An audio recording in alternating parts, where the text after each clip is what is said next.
করার সম্ভাবনাটা হচ্ছে 26 তারিখে রাত্রিবেলাতে, মধ্যরাত্রে। মোস্টলি বাংলাদেশ কোস্ট, তবুও বাংলাদেশ এবং কি বলে ওয়েস্ট বেঙ্গল কোস্টে হিট করার।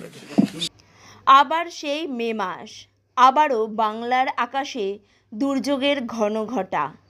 ধেয়ে আসছে আরও একটি ঘূর্ণিঝড়। আয়লা আমফানের পর এবার রেমাল। আবহাওয়া দপ্তর সূত্রের খবর, বঙ্গোপসাগরে তৈরি হওয়া নিম্নচাপই এই মুহূর্তে গভীর নিম্নচাপে পরিণত হয়েছে।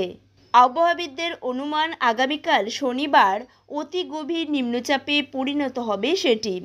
রবিবার সকালে সেটি পরিণত হবে শক্তিশালী ঘূর্ণিঝড়ে এবং অগ্রসর হবে উত্তরের দিকে।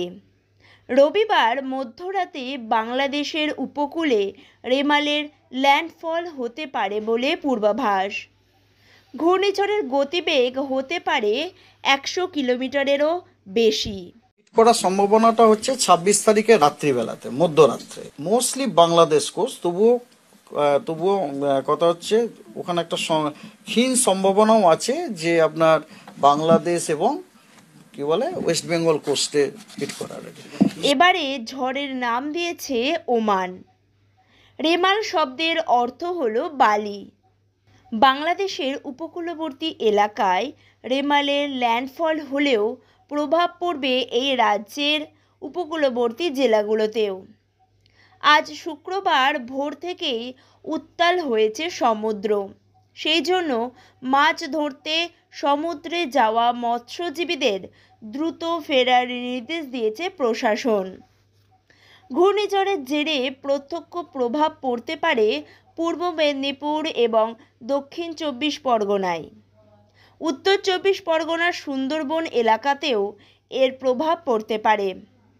শনিবার পূর্ব মেদিনীপুর 2 24 পরগনায় ভারী বৃষ্টির পূর্বাভাস দিয়েছে আলিপুর আবহাওয়া দপ্তর। বৃষ্টির সঙ্গে 40 থেকে 50 কিলোমিটার বেগে ঝোড়ো হাওয়া বইতে পারে। রবিবার ভারী বৃষ্টি হতে পারে পূর্ব মেদিনীপুর 2 24 পরগনা, হাওড়া এবং কলকাতায়। বৃষ্টির সঙ্গে ঝড় হতে পারে 80 থেকে 90 কিলোমিটার বেগে। রবিবার হুগলি, নদিয়া এবং ঝাড়গ্রামে ঝড় এবং ভারী বৃষ্টির জন্য কমলা সতর্কতা জারি করেছে আবহাওয়া দপ্তর। সোমবারও কলকাতা সহ দক্ষিণবঙ্গের 5 জেলায় ভারী বৃষ্টির পূর্বাভাস দিয়েছে আলিপুর আবহাওয়া দপ্তর। বৃষ্টির সঙ্গে 60 থেকে 70 কিলোমিটার বেগে ঝড় হতে পারে। মঙ্গলবার থেকে এ রাজ্যে ঘূর্ণিঝড়ের প্রভাব কাটতে শুরু করবে। কমবে বৃষ্টির পরিমাণও। কথা হবে এবং হাওড়া 26 তারিখে আপনার অরেঞ্জ ওয়ার্নিং দেওয়া হয়েছে, বুঝলেন। এবং সেদিনে আপনার থান্ডারস্টর্ম উইথ লাইটনিং এবং gusty wind 70 to 80 kilometre per hour গতিবেগে সতর্কবার্তা দেওয়া হয়েছে। এবং ওই দিনে কিন্তু কলকাতায় হেভি টু ভেরি হেভি রেনের সম্ভাবনা আছে। 2009 সালের 25শে মে সুন্দরবনে বিধ্বংসী আঘাত হানে আয়লা।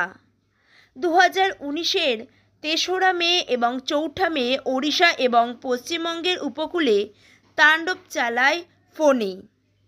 2020-র 20শে মে বাংলার উপকূলে আছড়ে পড়ে আমফান। 2021-এর 26শে মে ঘূর্ণিঝড় ইয়াসের প্রথম ঝাপটা বয়ে যায় পশ্চিমবঙ্গের উপকূলবর্তী এলাকা দিয়ে। আবারও একটা মে মাসের শেষে ধেয়ে আসছে প্রবল ঘূর্ণিঝড়। সকলে সতর্ক থাকুন, সুস্থ থাকুন। ভিডিওটি সকলের মাঝে শেয়ার করুন, ভালো লাগলে লাইক করবেন। আর আপনি যদি চ্যানেলে নতুন এসে থাকেন তাহলে চ্যানেলটিকে সাবস্ক্রাইব করে রাখুন। ধন্যবাদ।